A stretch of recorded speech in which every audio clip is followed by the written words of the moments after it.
Good evening and welcome, campers, dreamers, and babysitters, to our review of Pearl. But truth is, I'm not really a good person.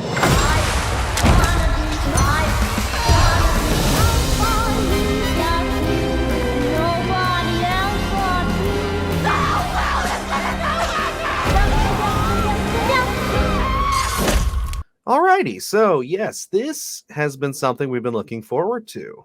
We did a little trailer reaction to this a few months back. We were both fans of Ty West's first installment in this pseudo trilogy here, X. We just posted a video about it this week. So if you want to know our thoughts on that, you can check it out. We ended up talking for quite a while on A that little bit. one.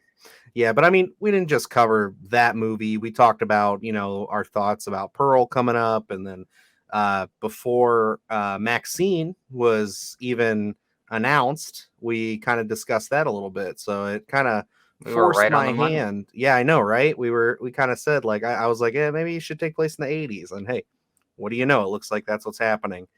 And yeah, like I said, it kind of forced our hand a little bit. We were gonna post that thing on Wednesday, but when Maxine dropped the title, or at least it being greenlit, I had to text you and be like, "Hey, you think we should just drop this thing?" Because, like, I would hate to look like we're just trying to sound smarter than we actually are. So, That's the you whole know, podcast, man. true. But yeah, so I was really looking forward to this, Luke. I know you were anticipating this one as well. Yes. So tell me, how did Pearl hold up for you? This one going into it, because we had talked, obviously we talked about X, and going into X was like, man, it was good. And not knowing that it was going to be one third of a trilogy. And then as soon as the other two were announced, it's like, oh, well, let's see how the next films go, because it's hit or miss with how it affects X. And this one, I will definitely say, I think amplified the quality of X a lot, because it's like sometimes those whatever follows that original film kind of can hinder it a little bit. But I think this one, you look at it and it works almost as a standalone. Hmm. If you didn't see X and you had only seen Pearl, I don't think you're lost in any sense. I mean, there's some callbacks and things, some nods from X in this, but it's nothing that would take you out of it. So it's like this works in that X trilogy, and it also works as a standalone. I was very pleased with this one. Oh yeah. And like, just for reference, my wife, she came with us to see this, and they had not seen X, so they're going to be watching this in succession, the way the story is supposed to be told.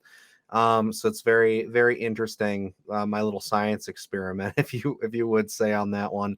But yeah, no, I enjoyed this as well. I was very pleased with it.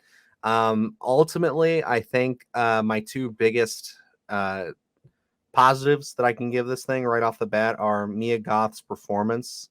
Just really embodying this character. You get to see a little bit deeper into her, because in X, she's crazy as Pearl, but she's very subtle because she's so decrepit. Yeah. But in this, you really get to see kind of the deconstruction very slowly throughout the movie of her psyche as she kind of falls down that rabbit hole. And then the other thing I got to give this movie is just the bold choice and the stylistic tone of the film, and how they really commit to, I guess, a bit is the best way I could put it. And they commit to that hard, because you see some of this stuff um, in certain movies where they'll kind of start out with those kind of like very 1930s 1940s kind of credits, and they're just like, oh, we're doing this, and then it kind of goes into a normal movie. This threw out everything from the music to the camera work, to the way certain things were even produced. They commit to the bit hard, and I thought it was magical. It was just such a fun thing to watch on screen. Yeah, yeah. Both the things you had just mentioned are the key elements in this entire film. Without either one, I don't know necessarily how well this works. Going Hmm. into the Mia Goth performance, I mean, like looking at X, yes, she's a standout in X. But I really feel like that's more so ensemble casting, where we sat here and talking about X, and we picked out.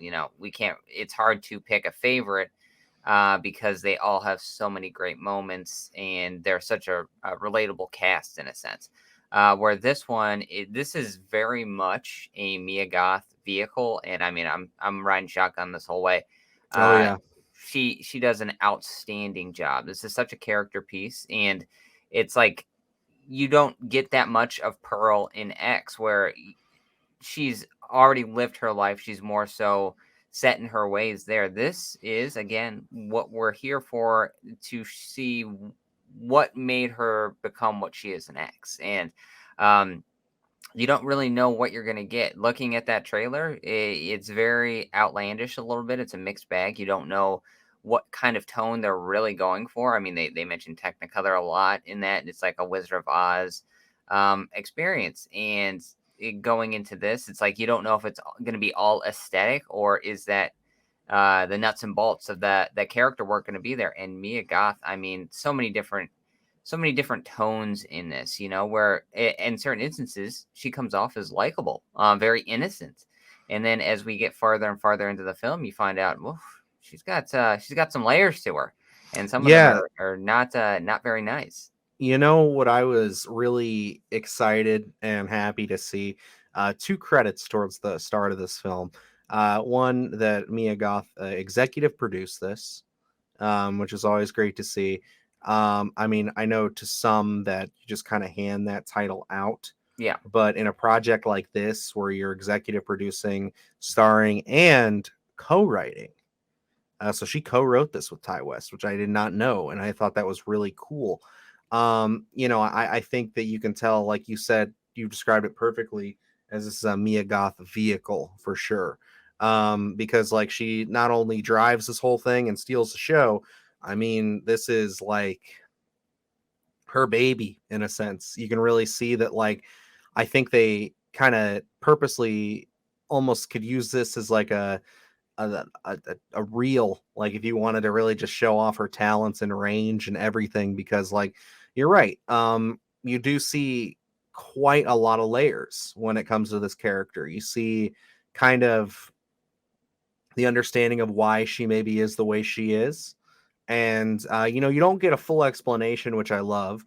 There's still, begs a few questions, and there's still some things that you want to know, have answers to, but it just leaves more room for interpretation. It leaves more room for when you rewatch X to see, what the ties are. And I'm excited to watch X again. I mean, we just watched it to review it, but I'm excited to watch it with my wife and, kind of see what more can I pick out now that these two films are coming out, because they were shot back to back. So, yeah. that it's like it's pretty tight. And I will say, not a spoiler at all, it's in the trailer.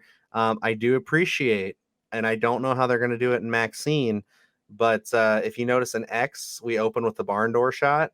Yep. And this one we open with the barn door shot again. So it's just kind of like I like the symmetry You know, a lot. sorry to cut you off, but as we're talking about this, could be very interested to do almost like a studio set, opening up the giant doors as we're shooting through, almost like reminiscent of something like that. I think maybe that's where they could go, since they're kind of setting it in Hollywood, it appears. Hmm. Almost artificial, I guess you would say, in terms of not seeing the real thing, but it's more fakeness, which I guess could also be a commentary on Hollywood as well. I don't know. Oh Maybe yeah. we'll see it. Oh yeah. No, I'm excited. I really hope that that comes sooner rather than later. Like I said, I think following up on X, maybe releasing it this spring or this upcoming summer would be really great for that. Because I think that that's part of the charm with both these films, is that, they are coming out in such quick succession of each other, and they really don't give you a lot of time to sit in between. And now we have this story that's kind of just unfolding in our laps. Like, it's going to be interesting when it comes down to, because I mean, I quite enjoyed this and I quite enjoyed X. So I'm already telling you, like, when we sit down in, a few more months and we're talking about our best of the year in horror, like, it's going to be interesting to possibly see both these films show up on that list. Like, I just can't think of anything that's done that in quite some time, and to be able to pull it off like this, like, it's just great. Like, I'm really happy with kind of what Ty West has concocted here. And looking at forward to Maxine, and we kind of we're spitballing where can this go in terms of tie-ins and things like that. And it's like looking at it, I don't know necessarily if we need any very a lot of connective tissue, I guess, in that sense, where Pearl doesn't really, we thought we were going to get a lot with Howard or something like that, and that doesn't really play that much. He's a theme Mm-mm. in this, and kind of shows a little bit the effects that it has on Pearl and where he is and everything, but it's not necessarily a character piece on his end. So in that terms, we don't get like you said, we don't get everything. It's like there's no hand holding here. We pick up very much when Pearl is set in her ways for the most part. Yeah. So it's not really like this molding or creation. When we meet her, Pearl is already Pearl that she's going to eventually be. So going into Maxine, I could really see this being, more that Mia Goth character in 1985 without a lot of the connective tissue from X, where it's like maybe some of those are themes in there, but it's going to act very much on as a standalone film. Like if you didn't watch the previous two, you could still watch Maxine and get a feel for it. Where it's only what we're jumping from 1979, is it from X into 1985? Is that what it is? That I the don't time know if jump? they even said it was 1985, but I know it's the 1980s is Well, kind of what they've when led they to. put in the when the VHS starts, it says 1985 at Oh, the I bottom. didn't even pick that up. Yeah. So, okay, heck yeah. So and it's like it's not a big jump from like how Pearl is to X, but in the theme of being a female in Hollywood, that's a lifetime where it's like, you're only there for a few years and then you're discarded. So we could very much see almost that Mia Goth character from X being brought into Maxine and being more so kind of like Pearl in terms of she had a run now. She's not as old as Pearl is chronologically, but maybe mentally she is because she's been chewed up and spit out through Hollywood, and maybe she acts in the same ways that we see Pearl do toward the end of the film in terms of kind of being a slasher esque. So maybe we see those themes throughout all three of these films. No, I definitely think you're gonna see that because like you clearly see a lot of those setups in this film. Like I mean, like you get in X, it's very blatant where they're hitting you with that, like you're only young for so long, and then suddenly life will catch up with you, and then you're just kind of stuck and waiting to die. And like that's a huge, very prevalent thing. Like the fear of getting old is Yeah, kind of hugely played into that film. And this one, it's again that fear of kind of missing your moment. You know what I mean? Like you don't want to just squander all your opportunity waiting for something to happen that may never come, or by the time it does, it's too late. So, it's kind of like I think that's a massive theme throughout this trilogy that we're getting, and I am excited to see where they take it in the next one. I think that the cast here was very interesting, also in the sense of you kind of have that you mentioned like a more of an ensemble in the last one, as to where this one it's a very limited cast, yeah, and I think that a lot of that had to do with the fact that they were shooting around the pandemic. So, and I liked, obviously we're starting to see more films that were affected by the pandemic starting to come out. I like the way that they spun this with using the Spanish flu yes, because it was very timely. So they kind of show what they're doing there. Maybe a little heavy-handed with a couple of the jokes about the masks and everything. For some, they were fine for me, but I could definitely see some people getting annoyed by them. If that's the one real critique I could give the film, because other than that, I mean, like, it's a really competently shot, produced, just written film. I think really the big standout moment for me here, and considering it's a horror film, I can't go with any real scenes of actual gore or horror or anything that stood out to me. It was actually, I think, one of the scariest and best scenes in the film is just a dialogue sequence towards the end. yes. And I think you that's the showcase.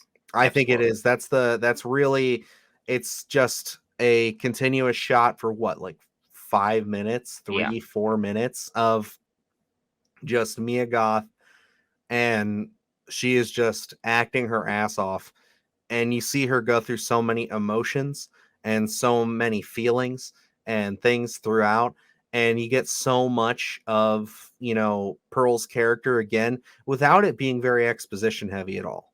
It feels natural, it feels like a flow, and I just think that it is kind of that it was an unexpected for me. Like you see X and it ends with all this gore and violence and all this stuff going on. And with this, it's almost like, and there is, like, don't get me wrong, there is still gore and violence, but like it ends with this almost conversation that just Yeah. explodes, and it's just like, it is great. Like, I think that it's competent filmmaking, and I think right now, coming out of it, I do, like I said, I want to watch these movies back to back and kind of compare and contrast. I personally think that I'm leaning a little more towards Pearl as my preferred of the two right now than X, which I did not think I would, going into it, I didn't think that was what was going to happen, but I think that Pearl is just such a wonderful piece of art to watch. It's very entertaining. The eyes are enjoying it as much as for me, I think X is more of a nice piece of nostalgia that harkens back to some of those 70s horror films that I love. That's Yeah. really all I got with that. So Yeah, for me, like, going into like the time period for me, sometimes though the portrayals of the time period, especially this like 1918, can kind of come off as a little hokey, depending on how they decide how they want to portray it. This it feels very real. The vibrancy that they encapsulate here, I think, is so well done. You talk about a lot of the scenes here. The one scene that I can think of, where we have Mia Goth standing in an alley after watching a picture show, and the vibrant colors of, I think it's like yellow, there's blue, there's a pink pipe. It's like this. It's such a full meal of color. You know what I mean? And you have an appetite for it as you're watching it, and you just can't get enough of it. So it's like, again, the way he composes a lot of these shots, I guess, is just so pleasing to the eye. And this is very interesting because, like you're saying, looking at X and looking at Pearl, your preference is probably Pearl at this time. And like for me, and again, this is totally Ty West, where um so many props to him, where I've never seen something. You watch Friday 13th, you watch Halloween, they all have a certain tone. They all feel in line with each other. These films feel completely separate. So for me, it's even hard to kind of put him in terms of preference because we're very different here. I love, like, I guess you'd say, like, vibrant gore. And this is what you get with Pearl, where it's like, mhm. she's got the very, very red blood on her hands. She's petting, I think, a white goat at one point. So it's like uh, so premeditated in these shots where it's just so vibrant and so different. Whereas like X is that in line with that kind of. I mean, X is gorgeous in its own way. Like you look at it and it's a little darker. Maybe because of the actual time of day that it takes place, but even those day shots are very gorgeous. The opening straight to the barn, again, very gorgeous shot. So it's like it has its own vibrancy, I guess, in to a certain extent, but not as much as Pearl. So for me, it's kind of hard to put these in kind of a preferred order because they feel so different, and it's very I'll intriguing give that you a that. They filmmaker. do. It's very intriguing to me that the filmmakers don't really set out to kind of achieve this. You know what I mean? Where it's like, when you make that first film, it's always like, okay, we have to make it feel like that first film. That's what fans want. And this is a huge gamble, and I think it really pays off. I think, we went. I think this was the first showing that, at least around Yeah. here, Mhm. um, the theater was not packed at all. I could see this again, probably like Barbarian, where I think word of mouth that this one's going to catch on a little bit. Yeah, no, I think so. I think that this is definitely going to have an audience as the weekend grows. Again, we just have to remember that we're seeing these movies kind of early in the evening. Like this one was a little later than normal. Normally we Yeah. get there around those. We get lucky with those 4 or 5 o'clock showings. But like we were there at 7:10. But I think, like, once we get into like tomorrow and the weekend, I'm hoping that this will kind of start to find its audience a little bit more. Just because I think X did really well. Like X, from what I remember, was pretty positively It received, caught and on, I think. yeah, it was one of those things where it was stayed in theaters. So I think people are anticipating this. Um, and I think like this is definitely, I think, going to make a lot of people happy. I think that it's not going to be what people are expecting, but in the sense of where X, I feel like, is a tougher pill to swallow, just because I think that people go in there with such predetermined ideas just from like the concept of that trailer and everything. Um, they kind of go in and they're just expecting something, and you get more of a character piece with that movie, where you get more into the psyche of kind of like Pearl and like and Maxine, and just like the kind of symbolism between the pair of them.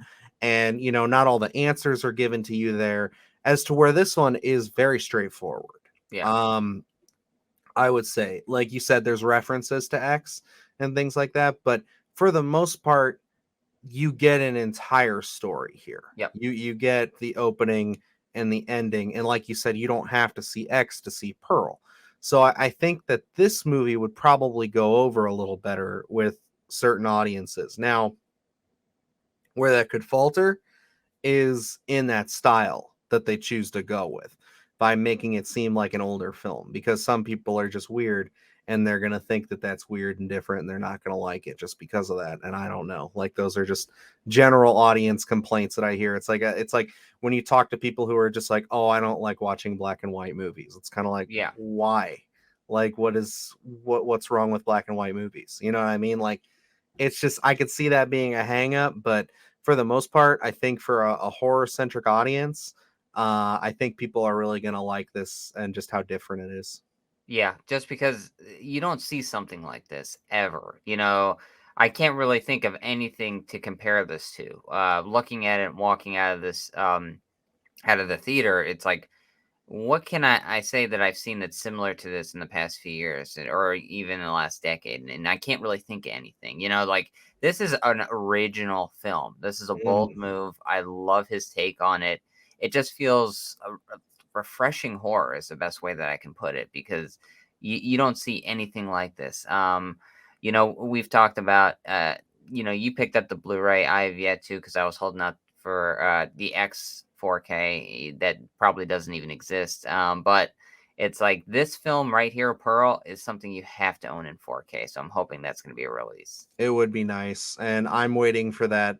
When Maxine comes out, I'm waiting for the A24 shop to release their. It's probably going to be a 4K triple pack for like Yeah. $180 or something like that, and it's going to be horrible. It's going to sell out in 5 seconds. That's how it's going to Um, be. but yeah, I think we've had a good couple weeks here, man. Like, really, with Really good. horror. I mean, between this and Barbarian, I want to preface some things by saying, so that way we don't sound like we're just giving high marks to everything. In the sense of like, we say that this is different and unique, and Barbarian was different and unique. Um, Two very different reasons.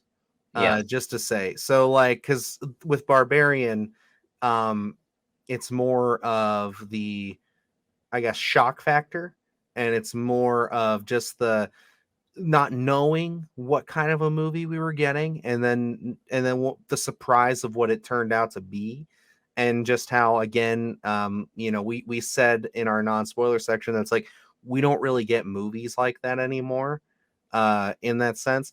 And where this one, it's Luke's right, it's something that really I can't compare this to anything in the sense of how it was shot and how it was presented, other than, like, I think the closest thing would be like Psycho.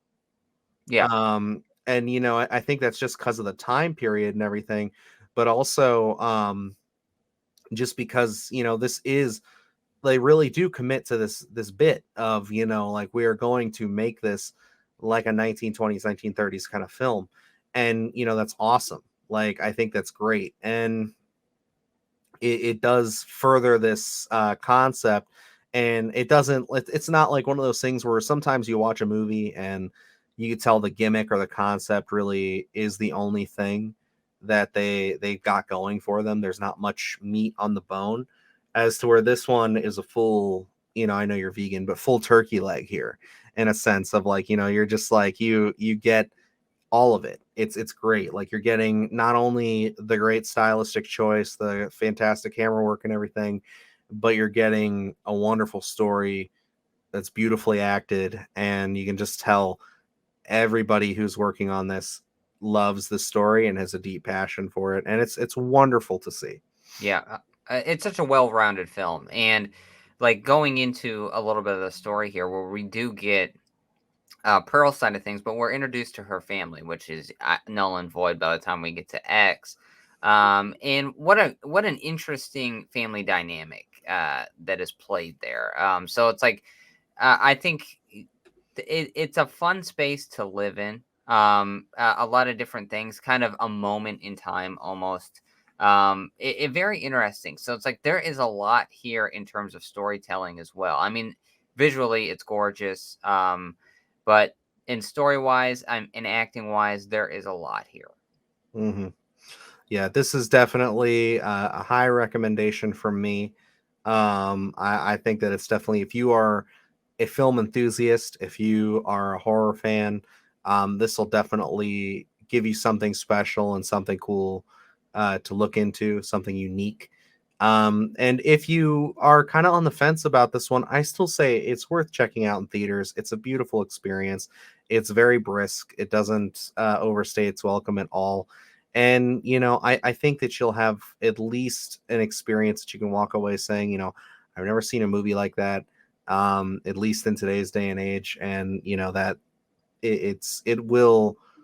I just have a hard time believing that somebody would walk away from this movie and completely hate it. You know what I mean? Yeah, Like, I think that it's very well rounded, and I a lot of that again goes to the character work and the writing. yeah. For me, again, this is also a high recommend. From the visuals alone, I think even if you're not a horror fan, you have to see it just to kind of drink it in, if you will. But again, an experience film. I hate to keep using that, but it really much is. I'm very excited to see other horror filmmakers like look at this and see the proper execution of something like this and kind of adapt it to see that something like this does work, and not necessarily to take the 1918 feel or vibe, but to take other time periods and try to play with them a little bit, because we've kind of been stuck on this 80s kind of revival for such a long period of time. And to see something else in terms of a time period, I mean, we saw it with Prey. We're seeing it here where these other time periods, when they're done correctly, they meld so perfectly into horror. And this is a great showcase here where we talk about on the podcast all the time, where a lot of different tones meld well with horror. And this kind of offbeat, weird, again, this isn't anything like we've seen in the horror space. This is a Wizard of Oz that is horror based almost. So in that kind of Gone with the Wind, really harkening back to a lot of those older films like that, and this works perfectly. There's a lot to pick up, a lot to learn here. And one of the things, just I know we are going to dive into the 80s with Maxine. In looking at this, he's right now 2 out of 2. I'm hoping he makes it a 3 out of 3. I'm very intrigued here where we're drawing so many parallels. Just one little bit I wanted to bring up more so with Maxine is, in Pearl, we have the Spanish flu kind of topic here, this pandemic. I'm very intrigued to see if he tackles the AIDS pandemic in the mid 80s, because, that could be something we draw a parallel, especially with them making a porno and X of what does that look That's a like in good the mid point. 80s. Yeah, So that's a very good I'm point. intrigued. We have so many 80s kind of nostalgia properties out there, but no one ever tackles that. And I think Ty West could be the guy to do it. Yeah, and I think that the 80s setting that we get from Ty West is going to feel different than kind of what we're used to with like the Absolutely. Stranger Things and stuff. So I'm more excited to see that than I would be anything else really set in the 80s right now. I just think that he's already proven himself to be extremely versatile with these two films. And I again, I just am excited to see really what he does with it, how he plays with the tone. And yeah, I would love for this to be a 3 for 3, great trilogy just to throw on and just watch whenever you feel like it. Because I mean, again, I already really enjoy both these movies. and I really hope he can stick the landing here, because like this is really a special trilogy. Like again, I think that it's awesome to see A24 really come out and just say, you know, hey, you got a vision, you're working it through. We're gonna back this up, and because easily I could see X come out and people not be about it, and then that just be the end of it if this was in anybody else's hands. Yeah. But the fact that you brand it as A24 and you get that audience to show up that's already included, and then the word of mouth from that, I mean, like it's great. And then I like I said, I don't think Pearl is gonna need that much convincing, and I can really see this one hitting a lot better with audiences, and I think it is. I think some early reviews that I've seen so far, even critically, seem to be a lot more positive on Pearl, as to where X is a little bit more mixed. So Yeah. yeah, And it's a you know, good this one mix. I feel like maybe does fall into that elevated horror terminology a little more than X does, because it's not that straight up slasher where there are only certain moments of gore in here. So I can see a non-horror based audience kind of being a little friendlier toward Pearl just because of the visuals and the quality of filmmaking here. Not that it's not in the X movie, but you know, a lot of people will get turned off after an hour or so in when everyone starts dropping like flies. But um, this one, man, I am very eager to watch Pearl again. Yeah, And it's like one of those things where, yeah, we have been a pretty generous over the last couple of weeks of these reviews, but you know, honestly, for me, I go into a theater, I'm ready to not like the film, and they have not given me a reason not to like these films as of late. And Pearl, again, for me, knocked it out of the park. I think it's such a different tone than Barbarian, but again, another refreshing movie to see that you can just that showcases how versatile horror really is. no, I agree. But yeah, I mean, get ready though, because we got some interesting ones coming up. We got Don't Worry Darling is coming up, and I know I'm at least going to see that. But that's had some controversy around it. And then we also have Jeepers Creepers, which again I will probably go see. But yeah, if you saw my short on that a few months ago, that's looking a little rough.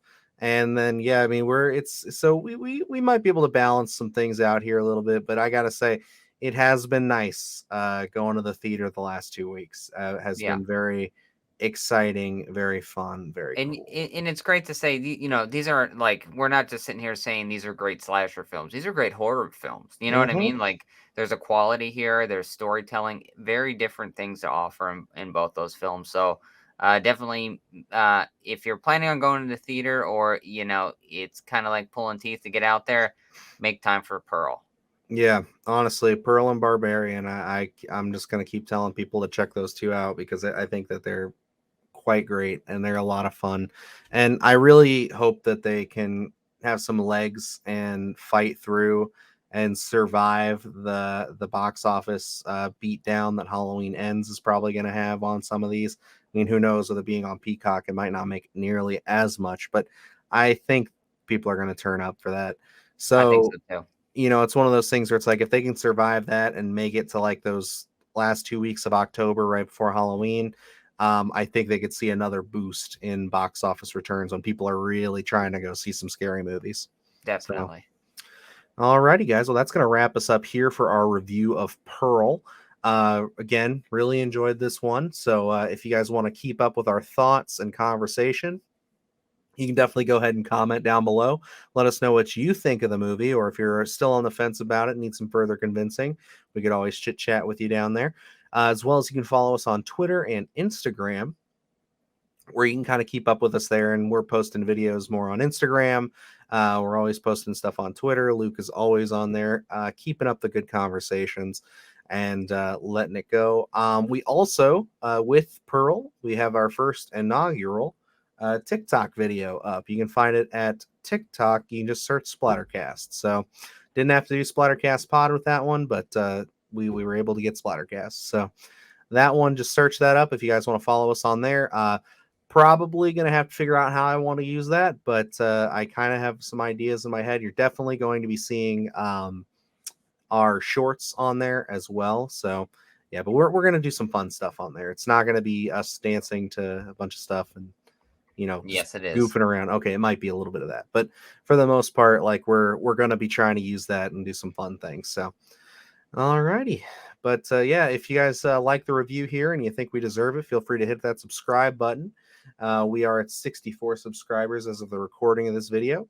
We are doing our best to get to 100 by the end of October. So if you can get us there, we would really appreciate it. So thank you so much. And yeah, it's going to about wrap it up for me here. You got anything for him, Luke? No, go see Pearl. Absolutely. Done and But done. Until next time, I'm Dylan Newell. And I'm Luke Janesco. And remember, stay scared.